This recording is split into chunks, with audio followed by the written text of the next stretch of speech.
everyone, welcome to the Leaderboard, where we talk about what's going on in the world of esports. I'm Meg Turney, and joining me, as always, is the Daily Dot's Mr. Jared Wynne. Are you ready? I am. Are you? Ready. Yeah. I'm so ready. I was born ready. All right.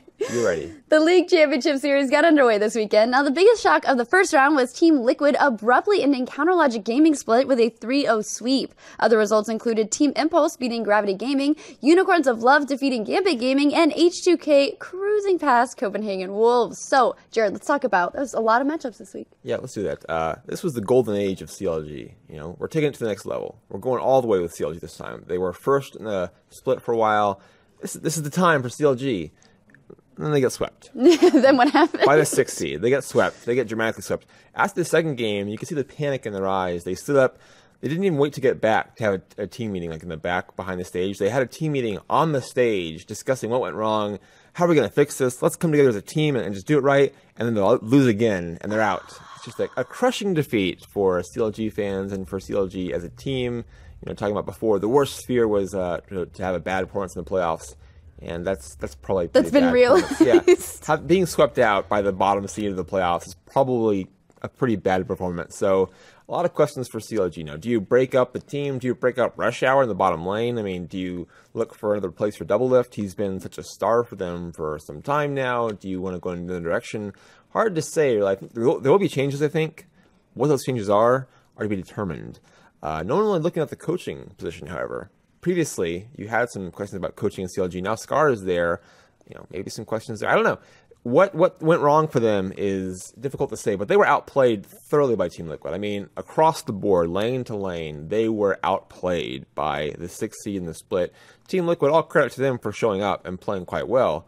But I mean, this was just bad from CLG. Really. That's what the series is about. Do you feel like there were standout failures here, or was it just across the board, everybody letting it down at the same time? When you get swept 3-0 like this, especially by a lesser seed, the whole team disappoints. You know, no one stepped up. That's the bigger thing. No one stepped up to make a difference. I think it was just a really shitty series for CLG, right, and a really bad way to end the season, but in some ways appropriate because it's the CLG way. You get to a really high, so you can have a low.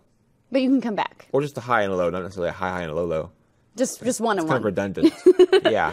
So let's talk about some of these teams had a first round bye. TSM is coming in. I know that you think that they might take it all the way. I know you don't want to say, you don't want to put any ducks in a row yet. But well, I did say actually that TSM was probably the but when we were talking before we rolled, you didn't want to double down. It's impossible to definitively say, right, because I can't break the future, Meg. Sure. I'm not capable of. If I were, I wouldn't be here. I would be like I don't know where I'd be. Probably dead by now. Actually, if I could break the future, someone would have killed me by now. No I would way. Be involved in some kind of terrible thing that would have got me dead. I think that's my prediction. You would have gotten you dead. Yeah. My prediction got me dead. I think so. It would have gotten me killed. Oh. Yeah. So you think TSM coming in? They've got Team Impulse coming up. Right. Tip played quite well in the first round. They've been on a hot streak in the second part of the split. That's a good matchup, actually. It's a lot of fun to watch Rush go in there and have a go at TSM, because he's been playing quite well, especially, I think. Then you have Team Liquid now facing Cloud9. Cloud9, who've been kind of under the radar, playing well. We talked about that last week, how they've gotten slipped into the second round the way they have. I think they're going to stop Team Liquid's momentum. Cloud9 has a little bit more cohesiveness, I think, and a little more stick-togetherness, and a little more consistency than CLG does. That'll be a problem for Team Liquid.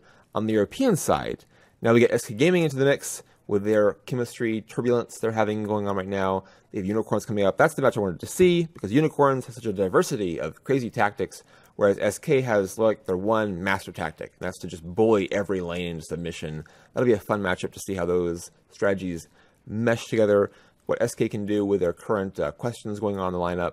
I'm excited to see that. I'm excited. And H2K just dominating Copenhagen Wolves, just slapping them around. It was almost disheartening. Was it almost hard to watch? I felt bad. Aww. Yeah, I actually had to turn off the stream. Like, wow, that's rough. Yeah, that's rough. Now they get Fnatic. That's a good matchup too. All right, so moving on to one of the biggest names in competitive Call of Duty, NaDeSHoT has announced that he'll be stepping away from the game. He'll remain with OpTic Gaming, the organization, because he owns a co-stake in it, but he'll no longer be competing with the team, which is big news because he was the team captain. So let's kind of break this story down. Yeah, he's been feeling some pressure as of late, like people are looking to him for the reason why the team doesn't always win every single game, because they've been winning a lot. OpTic Gaming has. They've been dominant, in fact. We talked about them being like a dynastic team coming into Worlds, and then they go to Worlds, and they get upset. Yeah, it didn't go well for them. They crash out like a plane that crashes, which is a bad thing for a plane to do. Don't want that to happen. If like the analogy is you to a plane and the plane crashes, you probably it's have a bad time. Yeah, it's a bad time. Also, he said when he announced his retirement, and I put that in quotes because he could come back, is that he knew as soon as they didn't do well at Worlds that it was going to come back on him. He felt the pressure, and he'd already been kicking around the idea of leaving, so this is what made the decision for him. Well, when you lose a big match and you immediately think to yourself, oh man, everyone's going to blame me, probably a bad thing. Yeah. Probably a bad sign. But you mentioned him coming back. He said maybe the next iteration of the game, or maybe this iteration of the game, maybe a month from now he's going to come back. I don't expect it to happen because they brought in a very good player to replace him. So I think that would be kind of tricky if he wanted to come back right away. But yeah, I just feeling too much pressure, a little too much on the plate. And he wants the team to do well, obviously, since he has a stake in the team. We'll see what he does in other content creation. That's kind of a thing we've seen in some other games, like famous League of Legends players stepping back from the game competitively to just do more content creation and have more of a streaming role. I'm a PewDiePie is huge on Twitch for that reason. Maybe he wants to do more of that kind of thing with Call of Duty now because he has the biggest following in Call of Duty. So we'll see how that goes for him. But I don't think he's going to stay away from the competitive side of the game for too long. I think he still wants to prove himself. I think he wants to prove that he was not the sore spot on the team, even though he felt that way, even though he had the pressure on himself like that. Right. And we talk about competitive gaming a lot, and people, it's very intense for people. I mean, in any facet of competitive gaming, people almost witch hunt when things go bad. And we talk about that here on the show as well. How do you fix that side of competitive gaming, or can you fix that side of competitive gaming? I think it's just a matter of in competition in general. You know, your favorite sports team, you probably have players who get ostracized or get called out every time the team loses. It's the same thing in esports or competitive gaming, whatever you want to call it. It's going to be the same thing. And as it gets bigger, you're going to have more of that too. So just toughen up your skin and get back to it. If you're struggling, if you're having some questionable results, as NaDeSHoT was at times, then you're going to feel even more of that pressure because you have reason to be. You feel as a competitor the pressure of I'm not holding mine to the bargain, and you feel it from your fans and people who are not your fans and just want to talk shit to you. So I understand why he wanted to step back for a while, and we'll see when he comes back. All right, moving right along. Last week, Valve dropped a new update for Counter-Strike Global Offensive that had many players and fans buzzing. The notoriously strong Tech-9 pistol was nerfed, but not as strongly as many had expected, and the op was given an unexpected movement restriction. All right, so break down what happened here. Well, basically, the Tech-9 is a sidearm that's kind of powerful. We've seen previously the CZ have some reductions to its power. In general, Valve wants the secondary weapons, sidearms, and Counter-Strike to be good because they want eco rounds when you have to save money because you're losing, to be rounds you can still win a decent percentage of the time. Previously, that was a very low percentage thing to win a round like that. They want it to be higher than that. I think it's a good idea at a base level. They have to figure out how to do that most efficiently, though, because you don't want the Tech-9 to be as powerful as it is. I mean, we saw, for example, at the recent major in Poland, Olaf Meister for Fnatic, maybe the best player at that tournament.